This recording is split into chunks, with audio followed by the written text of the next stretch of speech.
Hello hello welcome back to आज के मानवा। तो अभी तक हम लोगों ने देखा था लड़कियों को इम्प्रेस करने के लिए सुबाई अपनी टीममेट से कहता है क्या भाई दूर से ही बस घूरे जा रहा है, जाके अरीना में फाइट वाइट कर तभी तो ये लोग इम्प्रेस होगी। और इधर the great wall military academy के कैप्टन अपने अपोनेंट यंग से कह रहे थे आजा भाई आजा, कितना देर लगाएगा। और ये एपिसोड शुरू करते हैं।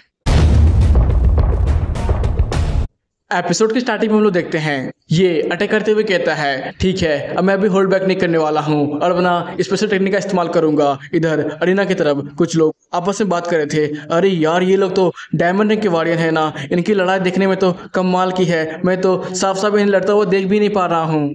और इधर the great wall military academy captain उसके हर एक अटैक को रोकते हुए कह रहे थे मानना पड़ेगा ये तुम्हारा ब्लड क्यों आए, तो पहले से भी कुछ ज्यादा बढ़ चुका है। इधर ये लगातार उसके ऊपर अटैक करते हुए कह रहा था हाँ हाँ बुड्ढे कैप्टन अब ऐसा बोलेंगे ही, वैसे आपको ये आर्मर कमाल का है, मेरे हर एक अटैक को आसानी से रोक पा रहा है। उन दोनों के मैच को देखकर प्रिंसिपल सर अपने मन ही मन सोच रहे थे मानना पड़ेगा इन दोनों कैप्टन की स्किल तो कमाल की है। एक के पास है एब्सोल्यूट डिफेंस, दूसरे के पास है स्पीड और कमाल के अटैक पावर, इन्हें तो कोई नॉर्मल इंसान अपनी नंगो आंखों से अच्छे से देख भी नहीं पाएगा। इधर सुबह के दिमाग में बस एक ही बात चल रही थी, ओह तो ये होता है एक मिड सिल्वर रैंक के वॉरियर की असली ताकत, मानना पड़ेगा ये तो कमाल की है, लेकिन मैं तो बस मिड ब्रॉन्ज रैंक पर ही हूँ, क्या मुझे इन सबसे अभी पंगा लेना चाहिए। और इधर the great wall military academy captain उसके हर एक अटैक को रोककर उसकी टेक्निक को समझने की कोशिश कर रहे थे और कहते हैं चलो मुझे एक ओपनिंग मिल गया। फिर वो अपने सारी स्पेशल पावर अपने वेपन में इकट्ठा करने लगते हैं और उसके ऊपर एक जोरदार अटैक करते हैं, जिसकी वजह से उसकी टेक्निक तो पल भर में ही टूट जाती है। ये देखकर तो ये बहुत ज्यादा कंफ्यूज था और इधर जजेस आपस में बात कर रहे थे, ओह तो ये होती है the great wall military academy की स्पेशल टेक्निक का इस्तेमाल करने के बाद ये क्या वही स्काई स्वेटर स्लैश नहीं है, जितना मुझे पता है 3 साल पहले the great wall military academy के कैप्टन ने इसका इस्तेमाल एक डायमंड रैंक के ही वॉरियर को हराने के लिए किया था। यस सर ये वही टेक्निक है द स्काई स्पेटर, ये बहुत ज़्यादा ही ऑफेंसिव टेक्निक होता है और हैने इसका इस्तेमाल बिल्कुल सही तरीके से किया है, नहीं तो ये कि असहमत हो जाती, ये सुन के दूसरी लड़की कहती है तभी तो मैं कह रही हूँ ये तो ब्रिलियंट है सर, आपको पता है जनरल ने भी इसे टॉप टायर का मिलिट्री कमांड देके रखा है। इधर ये अपने अपन को घुमाते हुए कहता है बुड्ढे होंग तुझे क्या लगा तूने बस मेरी एक टेक्निक को तोड़ दिया है तो मैं आसानी से हार जाऊंगा, नहीं अभी तो खेल स्टार्ट ही हुआ है। फिर उसके ऊपर अटैक करने के लिए आगे बढ़ जाता है। यह देखकर बुड्ढा होंग अपने मन ही मन सोच रहा था अरे यार अब मुझे बुड्ढा करना बंद भी कर, वैसे भी अब मैं तो मिलिट्री एकेडमी का कैप्टन बन चुका हूँ, वैसे तो अब हार चुका है, ये क्या नाटक कर रहा है। फिर वो उसके ऊपर एक जोरदार एनर्जी स्लैश करता है जिसकी वजह से ये की हालत तो बहुत ज्यादा खराब हो जाती है। ये को हारता हुआ देखकर लड़कियां आपस में बात कर रही थी, अरे यार कोई इतना भी ज्यादा जालिम हो सकता है क्या, उसने देखो ये की कैसे हालत बना दी है। ये सुनकर एक लड़का कहता है अरे यार तुमने ये भी नहीं देखा ये ने बार बार होंग को परेशान किया था और उसे बुढ़ा बुढ़ा बोलकर हिला रहा था, अगर मैं उसकी दिखा पे होता ना तो मैं उसका कब्र वहीं पर खोन देता। लेकिन यार फिर भी ये तो बस एक छोटा मोटा टूर्नामेंट है ना, हमें क्या किसी भी वॉरियर की जान ले लेनी चाहिए। हाँ हाँ तुम बिल्कुल सही तो बोल रही हो। इधर हम लोग ये को देखते हैं जो कि दीदी खड़ा होते हुए कहता है बुड्ढे होंग मान गया तो सचमुच कमाल का है, अब मैं हार मानता हूँ। फिर अरीना में अनाउंस होता है सेमीफाइनल फर्स्ट राउंड को विजेता है the great wall military academy. इस पर सर लियो की तरफ मुड़ते हुए कहते हैं लियो फर्स्ट राउंड अब कंप्लीट हो चुका है, यह हमारी बारी है अरीना में जाने की, क्या तुम बिल्कुल तैयार हो। फिर वो चिल्लाते हुए कहता है हाँ सर मैं तो बिल्कुल तैयार हूँ, बस अरीना में जाना है, वहाँ पर 2-3 आदमियों को ढेर करना है और बहुत सारी लड़की पटाना है, सर मैं जा रहा हूँ। इधर प्रिंसिपल सर उसे रोकते हुए कहते हैं अबे गधे बस फोकस करना अपने बैटल में, अगर तुझे लगे कि तू इसे नहीं हरा पाएगा सीधा सरेंडर कर वापस आ जाना, हमारे पास बहुत सारे प्लेयर्स हैं। इधर सेकेंड राउंड स्टार्ट होता है और लेंजी अपनी तलवार को घुमाते हुए कहता है अरे अरे बड़ा मजा आने वाला आज तो मैच में, लेकिन लगता है तेरा कैप्टन सुबह ही नहीं आया, मैं तो उसी के साथ खेलने वाला हूँ, जा जा अपने कैप्टन को बुला, मैं तेरे से बच्चे के साथ नहीं खेलने वाला हूँ। इधर लियो को बहुत ज्यादा गुस्सा आता है, उसके ऊपर अपनी तलवार से अटैक करते हुए कहता है पहले तुम मुझे संभाल उसके बाद ही सुबह को संभालना। इधर वो बंदा बहुत ज्यादा तेजी से अपनी तलवार को घुमाते हुए कहता है ओह बच्चे तू क्या मेरे साथ खेलना चाह रहा है, लेकिन तेरी इतनी औकात नहीं है, अब चुपचाप हार मान ले और यहाँ से निकल ले। इधर लियो तो बहुत ज्यादा घायल था, लेकिन फिर भी वो अपने जनरल मास्टर एकेडमी को निराश नहीं करना चाह रहा था, इसलिए दोबारा शॉट उठाता है और दोबारा लेंजी के ऊपर अटैक करते हुए कहता है, मैं अभी इतना जल्दी हार नहीं मानने वाला हूँ। इधर हम लोग लेंजी को देखते हैं जो कि उसके साथ अटैक करते हुए कह रहा था, अरे यार किसने मुझे खिलौना पकड़ा दिया है, इसके साथ खेलने में तो जरा सा ही मजा नहीं आ रहा है। ये देखकर एक लड़की प्रिंसिपल सर के पास जाते हुए कहती है, प्रिंसिपल सर आपको क्या दिखाई नहीं दे रहा है, ये लोग हमारे जनरल मास्टर एकेडमी को कितना ज्यादा इंसल्ट कर रहे हैं। एक बंदा पीछे से आते हुए कहता है, हाँ प्रिंसिपल सर मुझे तो लगता है हमें लियो को वापस बुला ही लेना चाहिए। देखिए वो तो बहुत ज्यादा बुरी तरह से घायल हो चुका है, उसके बदले क्या मैं जाऊँ वहां पर लड़ने के लिए। तभी सुबह उन्हें रोकते हुए कहता है, आखिर तुम लोग कैसे इंसान हो, जरा लोगों को तो देखो, वो हमारे जनरल मास्टर एकेडमी की इज्जत के लिए वहां पर डटा हुआ है और तुम लोग उसे हार मानने की बातें कर रहे हो। ये कौन सा जनरल मास्टर एकेडमी का खिलौना है यार, ये तो हार मानने के लिए तैयार ही नहीं है। मैंने इसे कितना ज्यादा टॉर्चर किया, लेकिन फिर भी। इधर वो अपनी तलवार से उसके मुंडी को ऊपर करते हुए कहता है, बच्चे चुपचाप हार मान ले। इधर लियो कांपते हुए स्वर में कहता है, नहीं नहीं मैं हार नहीं मान सकता हूँ, जनरल मास्टर एकेडमी कभी नहीं हार मानेगी। ये सुनकर तो लेंजी का दिमाग ही खराब हो जाता है, वो उसके ऊपर एक जोरदार अटैक करता है और कहता है, ठीक है अब तू नहीं हार मानने वाला है तो मैं तुझे खत्म ही कर देता हूँ। इधर लियो को तो बहुत ज्यादा तकलीफ हो रही थी, लेकिन वो फिर भी हार मानने को तैयार नहीं था और वो सीधे जमीन पे गिरता है। ये सब देखकर अरीना की तरफ कुछ लोग आपस में बात कर रहे थे, हाँ यार इनके अंदर तो इंसानियत नाम की कोई भी चीज नहीं है। हाँ हाँ कोई अपने अपने के साथ ऐसा करता है, हाँ हाँ ये लोग बहुत ज्यादा क्रूएल हैं, ये सब नहीं चलेगा, मैजिक एकेडमी को माफी मांगनी पड़ेगी, उन्होंने गलत किया है गलत किया है गलत किया है। फिर अनाउंस होता है, मैजिक सिटी के लेंजुआ ने इस मुकाबले को जीत लिया है। ये देखकर तो सुबाई गाली देते हुए कहता है, मैजिक सिटी तूने तो बहुत ज्यादा गलत कर दिया, मैं तो तुझे इसका बदल जरूर लूंगा। इधर सुबाई का टीममेट भागे भागे जाता है और कहता है, मैं उससे पहले नीचे ले आता हूँ, वो तो बहुत ज्यादा घायल हो चुका है। इधर बाइंग को तो रहा नहीं जाता है, वो तो स्टेज की तरफ आगे बढ़ते हुए कहता है, अब मैं ही स्टेज के ऊपर जाकर उस एरोगेंट बास्टर को सबक सिखाने वाला हूँ। ये देखकर प्रिंसिपल सर तो डरते हुए कहते हैं, संभल कर जाना और उससे सामने सामने लड़ाई करने की कोशिश गलती से भी मत करना। उससे आता हुआ देखकर लेंजी हंसते हुए कहता है, अरे अरे जनरल मास्टर एकेडमी का कोई और एक नया खिलौना आ गया। मैंने तुम लोग को कितनी बार समझाया है, मुझे तुम्हारे कैप्टन सुबाई के साथ लड़ना है, मुझे तुम लोग में जरा सा भी इंटरेस्ट नहीं है, जाकर सीधे अपने कैप्टन सुबाई को बुला जा। फिर अनाउंस होता है, दूसरा राउंड स्टार्ट होता है। इधर बाइलुओ बहुत ज्यादा तेजी से अपने तलवार के साथ आगे बढ़ते हुए कहता है, तू साला बहुत ज्यादा बकबक करता है, मैं तो सीधे तेरी गर्दन उखाड़ने के लिए यहाँ पर आया हूँ। तुझे पता नहीं है, तूने मेरे भाई जैसे दोस्त को मार डाला है, अब तेरे भी जिंदा रहने की कोई भी जरूरत नहीं है। इधर तो वो उसकी गर्दन पर ही अटैक करता है, लेकिन लियन जी बहुत ज्यादा मुश्किल से उसके अटैक से बचता है और कहता है, अरे बाप रे मैं तुझे क्या थोड़ी सी ढील दे दी, तू तो सीधे मुझे मारने की कोशिश कर रहा है, रुक साले तेरे को मैं तो ऐसे चखाता हूँ। इधर तो अरीना की तरफ सब लोग बहुत ज्यादा शौक थे और आपस में बात कर रहे थे, अरे यार यहाँ पर तो फ्रेंडली टूर्नामेंट चल रहा था ना, अचानक ये लोग इतने ज्यादा खतरनाक क्यों हो गए। हाँ हाँ मुझे भी लग रहा है ये लोग तो एक दूसरे के जानी दुश्मन बन चुके हैं, मुझे भी कुछ भी समझ में नहीं आ रहा है। ये मैच तो और भी ज्यादा लंबे समय तक चला ना, पक्का किसी की जान जाने वाली है। मैं तो 2 किलोमीटर दूर ही बैठी हूँ, लेकिन मुझे फिर भी खून की महक आ रही है।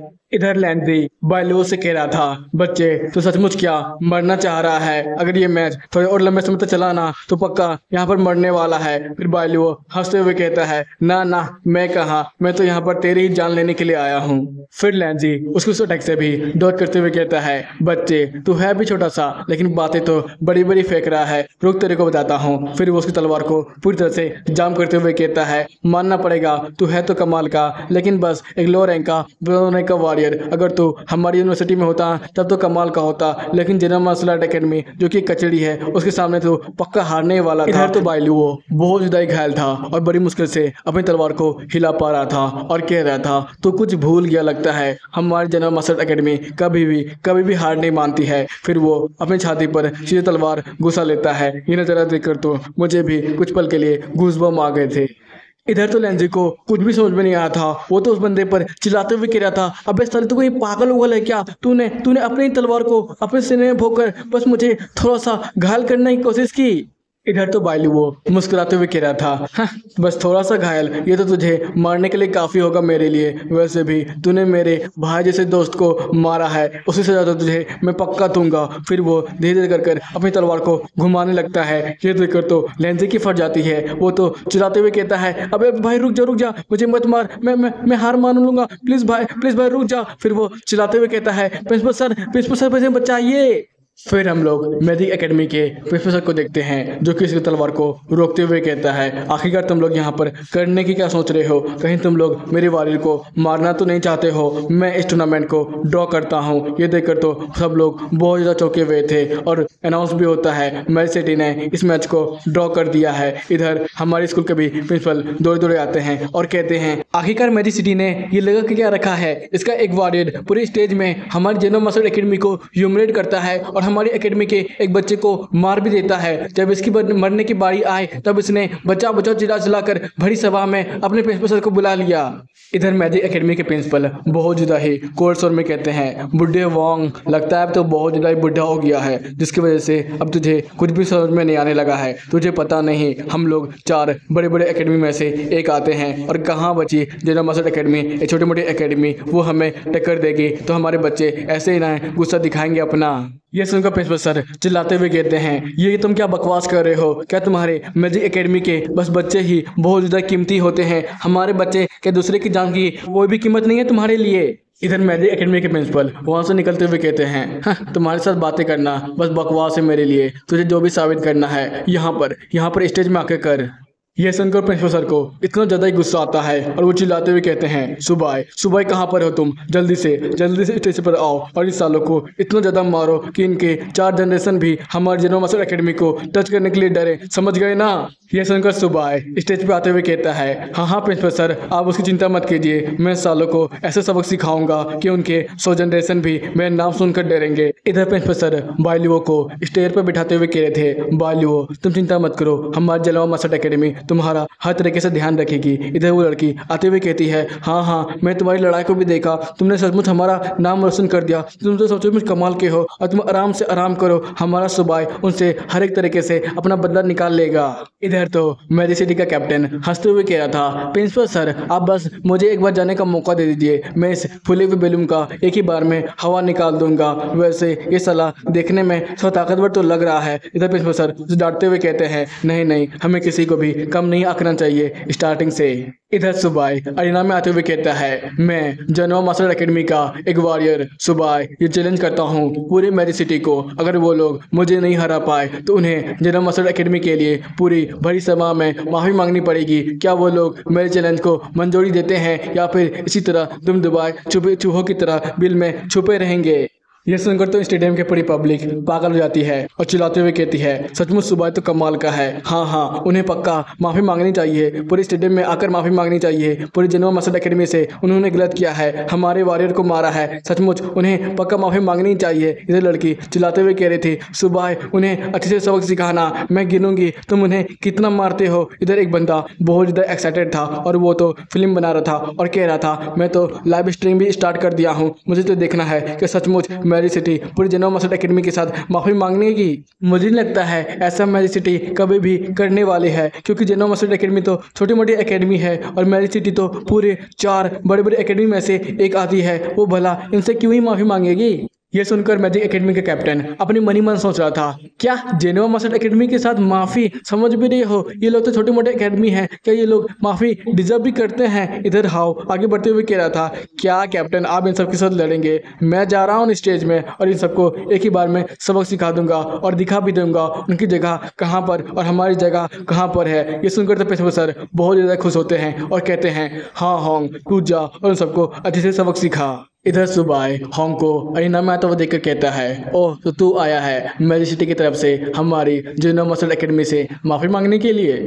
यह सुनकर होंग अपने हाथों को मसलते हुए कहता है, बच्चे माफी, क्या तुम मेरे साथ मजाक कर रहा है? तुमने कहीं सुना भी है कोई स्ट्रांग कमजोरों से माफी मांगता है? ऐसा कहीं हुआ भी है? और वैसे तू बहुत ज्यादा बकबक करता है, इसलिए मुझे यहाँ पर भेजा गया है तेरा मुंह बंद करने के लिए। फिर सुबह हंसते हुए कहता है, हाँ हाँ तुमने तो सचमुच सही कहा है। फिर वो चिल्लाते हुए कहता है, होस्ट मुझे मैजिक सिटी से 2 वॉरियर के साथ अकेले लड़ना है, क्या आप उन सबको बुला सकते हैं? मैं एक एक करके सबको हराऊंगा, इसमें बहुत ज़्यादा ही वक्त बर्बाद होगा। इधर मैजिक सिटी के कुछ लोग आपस में बात कर रहे थे, अरे यार ये बंदा कहाँ से आया है, इतना ज़्यादा बकबक कर रहा है और वो भी हमारे मैजिक सिटी को बार बार चैलेंज कर रहा है। वो क्या 2-2 अपोनेंट के साथ अकेले लड़ने वाला है? इसका एरोगेंट तो बढ़ता ही जा रहा है, अब मुझसे बर्दाश्त नहीं होने वाला है, मुझे इस साले को मरते हुए देखना है। इधर सुबह पूरी मैजिक एकेडमी को चिढ़ाते हुए कह रहा था, क्या हुआ पूरी मैजिक एकेडमी के किसी भी वॉरियर के अंदर बम में दम नहीं जो मुझसे पंगा ले पाए? ये सुनकर तो प्रोफेसर को बहुत ज़्यादा गुस्सा आता है और वो चिल्लाते हुए कहते हैं, कितना ज़्यादा ही असली है ये बच्चा, इसे तो सबक सिखाना ही पड़ेगा। फिर वो अपने कैप्टन को भेजते हुए कहते हैं, जाओ कैप्टन, इसकी इतनी ज़्यादा खातिरदारी करना कि ये हमसे भीख मांगे छोड़ने की। इधर मैजिक सिटी का कैप्टन सीधे अरीना में आते हुए कहता है, ये जेनवा मार्शल एकेडमी के बच्चे भी ना, लगता है इन्हें मरने का बहुत ज़्यादा शौक है, चलो इनकी ये भी रिक्वेस्ट हम लोग पूरी कर ही देते हैं। फिर वो अपना बहुत ज़्यादा एनर्जी बाहर निकालने लगता है और कहता है, सुबह इसे डर मत जाना, मैं तुझे अच्छे से अब सबक सिखाने वाला हूँ। इधर तो जजेस जब उसके दोनों तलवार को देखते हैं तो बहुत ज़्यादा चौंके हुए थे और चिल्लाते हुए कहते हैं, ये वही गोल्ड और फायर शॉट नहीं है जो कि बहुत ज़्यादा ही महंगा, या फिर ऐसा मान लो कि इसे खरीदा ही नहीं जा सकता है? क्या इनके दोनों यूनिवर्सिटी ने इसे ये खरीद के दिया है? इसे इस्तेमाल करना भी बहुत ज़्यादा ही मुश्किल होता है कि यह बच्चा सचमुच 2 गोल्ड एंड फायर शॉट को अकेले इस्तेमाल भी कर पाएगा? ये सुनकर दोस्तों जजेस पीछे मुड़ते हुए कहते हैं, क्या हुआ सर, आप इतनी ज़्यादा शौक में क्यों हैं? इधर वो जज सोचते हुए कहता है, जितना मुझे पता है मैजिक सिटी की भी इतनी ज़्यादा हैसियत नहीं है कि वो कोल्ड या फायर शॉट को खरीद पाए, उन दोनों में से बस वो एक ही शॉट को खरीद पाएगा। ज़रूर ये फैमिली की ही ताकत है जो कि उसने कोल्ड शॉट को भी खरीद लिया। फिर मैजिक सिटी का कैप्टन हंसते हुए कहता है, जा सुबह जा, मैं तुझे ये मौका दे दिया, जल्दी से अपने दोनों बेस्ट को समन कर ले, नहीं तो हम लोग तुम्हारी बहुत अच्छे से खातिरदारी करने वाले हैं। ये सुनकर सुबह कहता है, नहीं नहीं नहीं, तुम्हें इसकी चिंता करने की कोई भी जरूरत नहीं है, आज मैं अपने दोनों बेस्ट के बिना ही लड़ने वाला हूँ, तुम्हें बस मुझे हराना होगा। इधर सुबह का टीममेट बहुत ज़्यादा शौक था और चिल्लाते हुए कहता है, क्या सुबह अपना बेस्ट का इस्तेमाल नहीं करने वाला है तो आखिरकार वो इस मुकाबले को कैसे लड़ेगा? इधर प्रिंसिपल सर उसे शांत रहने को कहते हैं और बोलते हैं, बस तुम इस मुकाबले को जरा देखो तो सही। इधर मैजिक सिटी का कैप्टन जो से हंसते हुए कहता है, अरे अरे अरे, बेस्ट टेमर अपना बेस्ट का इस्तेमाल नहीं करेगा तो भला लड़ेगा कैसे? फिर वो हंसते हुए कहता है, जल्दी सुबह अपने बेस्ट को समन कर ले, नहीं तो तेरा एरोगेंस तेरे पर ही भारी पड़ने वाला है, हम तुझे सीधे मार देंगे नहीं तो। फिर वो बहुत ज़्यादा तेज़ी से आगे बढ़ते हुए अटैक करने की कोशिश कर रहा था। इधर सुबह हंसते हुए कह रहा था, ओहो तुम लोग तो कुछ ज़्यादा ही इम्पेशेंट हो, लगता है मुझे अपनी ताकत का अब इस्तेमाल करना ही पड़ेगा। फिर वो अपनी स्पीड बॉडी को अवेकन करता है और अपनी मियाँ मियाँ और छोटे कछुए की भी ताकत का इस्तेमाल करने लगता है। फिर वो हंसते हुए कहता है, चलो अपनी असली ताकत का इस मैजिक सिटी के पर इस्तेमाल भी थोड़ा मोड़ा कर ही लेते हैं। इधर हम लोग हाव को देखते हैं जो कि अपने घोंसले के साथ सीधे सुबह के चेहरे पर अटैक करने के लिए आगे बढ़ जाता है, लेकिन सुबह तो उसे ऐसे झटकता है जैसे वो तो एक मक्खी हो। इधर सुबह के टीममेट फिर से आपस में बात करते हुए कहते हैं, अचानक सुबह की स्पीड इतनी ज़्यादा कैसे बढ़ सकती है? मुझे तो लगा कोई गोल्डन रिवर का वॉरियर इन दोनों के साथ लड़ रहा है, कोई बीस्ट मास्टर सचमुच इतनी जल्दी इतना ज़्यादा ताकतवर बन सकता है क्या? इधर लड़की भी बहुत ज़्यादा चौंकी हुई थी और कह रही थी, तुमने उसके शरीर की ताकत को देखा? उसने तो हैन को ऐसे झटका जैसे कोई मक्खी को भगा रहा हो, और वैसे भी मुझे ऐसा लग रहा है इसके पास कोई हैंड जो मास्टर की क्या क्या कह रही हो तुम? सुबह के पास मास्टर हैंजुओ की कोई किताब या फिर मास्टर हैंजुओ उसे सिखा रहे होंगे? तुम्हें पता भी है मास्टर हैंजुओ कौन है? वो तो बहुत ग्रेट पर्सनालिटी है, हमारे छोटे मोटे यूनिवर्सिटी में उनका तो परछाई भी नहीं मिलेगा। इधर सुबह अपने हाथों की तरफ देखते हुए कह रहा था, अरे यार मैंने बस अपने हाथों को झटकाया ही और वो हैंड इतनी दूर जाकर गिरा, लगता है मेरी ताकत अब पहले से कुछ ज़्यादा ही बढ़ चुकी है, अब मुझे थोड़ा संभल कर इस्तेमाल करना पड़ेगा। इधर तो मेरी सिटी के कैप्टन के भी थोड़े पसीने छूट रहे थे, वो तो सुबह से दूर आते हुए कह रहा था, मुझे उससे थोड़ा दूर ही रहकर फाइट करना पड़ेगा, मुझे नहीं लगता है इसके पास कौन कौन से सीक्रेट होंगे, मुझे थोड़ा संभल कर ही इसे लड़ना पड़ेगा। फिर मैजिक सिटी का कैप्टन अपनी तलवार की ताकत का इस्तेमाल करते हुए सुबाई को जलाने की कोशिश करता है और कहता है, हाँ मैं लॉन्ग रेंज फायर तो कर ही सकता हूँ। इधर हम लोग सुबाई को देखते हैं जो कि उस कैप्टन के पीछे आते हुए कहता है, अरे यार तुम लोग तो बहुत ज़्यादा स्लो हो, लगता है मुझे तुम्हें सबक सिखाना ही पड़ेगा। इधर हम लोग हैंक को देखते हैं जो कि दोबारा उठकर आ चुका था और वो चिल्लाते हुए कहता है, कैप्टन कैप्टन अपने पीछे अटैक कीजिए। इधर कैप्टन तो बहुत ज़्यादा चौंका हुआ था और कहता है, क्या पीछे, अबे साले तू तू ध्यान से रह। इधर हम लोग सुबाई को देखते हैं जो उसके ऊपर अटैक करते हुए कह रहा था, अरे अरे तू अपने कैप्टन को बचाएगा, पहले साले खुद को तो बचा ले। फिर वो एक झाप मारता है, दूसरा झाप मारता है, तीसरा झाप मारता है और कहता है, तूने हमारे जन्म मास्टर एकेडमी को बहुत ज़्यादा बेइज्जत किया था ना, अभी तू तो झापों की बस लिस्ट गिनता जा। फिर वो उसके ऊपर झाप झाप दिए जा रहा था और उसके ऊपर एक जोरदार गुस्सा भी मारता है जिसकी वजह से उसका एक दांत भी टूट बाहर निकल जाता है। फिर वो उसे लात से मारते हुए कहता है, बड़ा आया था अपने कैप्टन को बचाने वाला, जा जा अपने कैप्टन के पास जा। फिर वो उसे एक जोरदार लात मारता है जिसकी वजह से वो सीधे जमीन पे जाकर धड़ासाया हो जाता है। फिर सुबाई अपने हाथ पैर को झाड़ते हुए कह रहा था, ये 7 अटैक मैंने अपने भाई बैनलियो के लिए किया था, तुम लोगों ने उसके शरीर के ऊपर 7 कट दिए थे ना और उसे बहुत ज़्यादा घायल कर दिया था, उसका भी बदला मैं तुमसे लेने वाला हूँ। तभी मैजिक सिटी का कैप्टन भागी भागी आता है और कहता है, हे सुबाई तू वहाँ पर क्या ध्यान दे रहा है, अगर हिम्मत है तो तू मुझसे फाइट कर, आजा आजा इधर आजा। फिर सुबाई पीछे मुड़ते हुए कहता है, ओहो लगता है मैजिक सिटी के कैप्टन को अच्छे से मार नहीं पड़ी है, इसलिए तो बहुत ज़्यादा बकबक कर रहा है, रुक तेरे को मैं अच्छे से सबक सिखाता हूँ। इसी के साथ ये एपिसोड भी यहाँ पे ख़त्म होता है। आगे हम लोग देखने वाले हैं मैजिक सिटी के कैप्टन की क्या हालत होने वाली है। तो बाय बाय, फिर मिलेंगे, टाटा सायोनारा। लाइक सब्सक्राइब और कमेंट करना मत भूलना भाई लोग, जल्दी से कमेंट करके जाओ, ठीक है, बाय बाय।